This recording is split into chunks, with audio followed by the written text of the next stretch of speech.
गौरवपूर्ण बिताया हुआ एक घंटा कीर्ति रहित युगों से कहीं बेहतर है। वो तो एक युग पुरुष थे। Men in flesh and blood will come and go, but institutions live forever.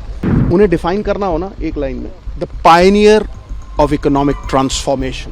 न तुमसे पहले कोई ऐसा था, न तुम्हारे बाद कोई ऐसा होगा। जो जीवन की हर जंग जीत जाए, वही सरदार मनमोहन सिंह जैसा सिकंदर है। He will remain a cult figure for generations. देखिए, गौरवपूर्ण बिताया हुआ एक घंटा कीर्ति रहित युगों से कहीं बेहतर है, और वो तो एक युग पुरुष थे। जितने पल भी उन्होंने जीवन में बिताए, वो सब ही गौरवमयी थे। आज अफसोस इस देश को नहीं, पूरी दुनिया को। पूरी दुनिया उनकी जो आर्थिक व्यवस्था पे पकड़ थी, उसका लोहा मानती। See, men in flesh and blood will come and go, but institutions live forever. वो एक ऐसा इंस्टीट्यूशन है who has left indelible imprints on the sands of time. Everybody in the world recognizes that. देखिए, उन्हें define करना हो ना एक लाइन में, the Pioneer of economic transformation for this country.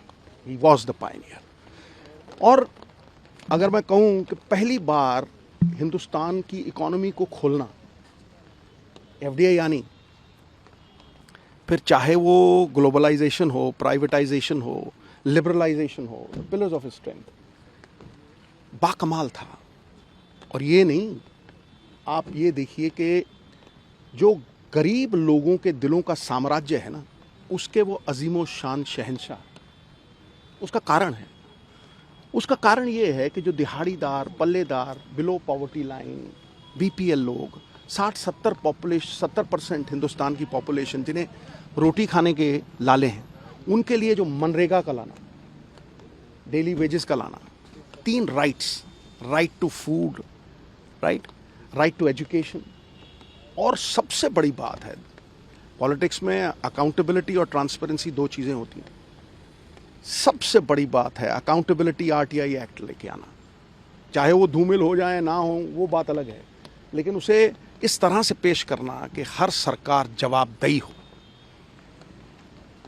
तो मैं आज उनकी शान में ये कहूँगा कि जब भी काबिलियत, किरदार और ईमानदारी, क्रेडिबिलिटी का जिक्र आएगा, सरदार मनमोहन सिंह, आपका नाम पहले सफ़े पे सुनहरे अक्षरों में लिखा जाएगा।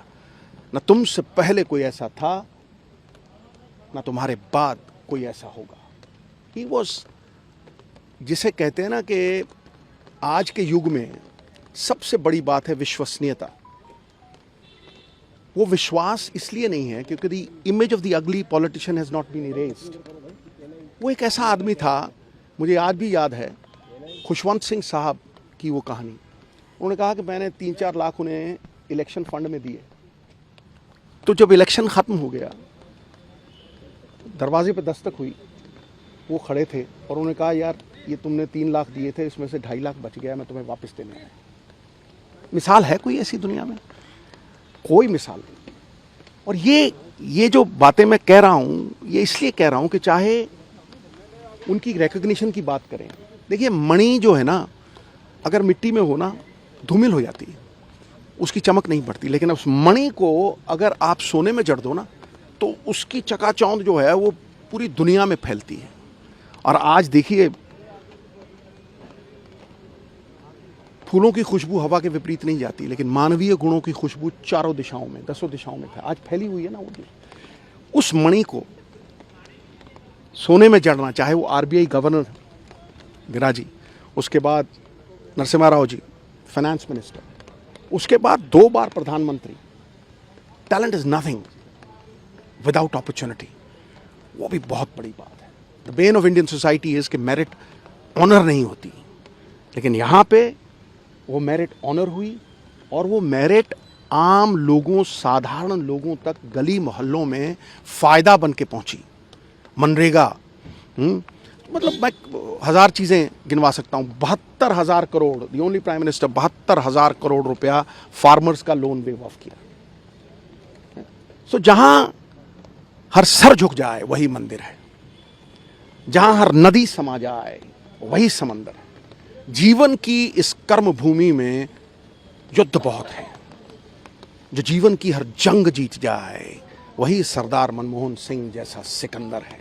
सिकंदर वो नहीं जिसने भय से दुनिया पे काबू किया हो, सिकंदर वो जिन्होंने दिलों पे राज किया है और करेंगे। The legend will keep growing and he will remain a cult figure for generations.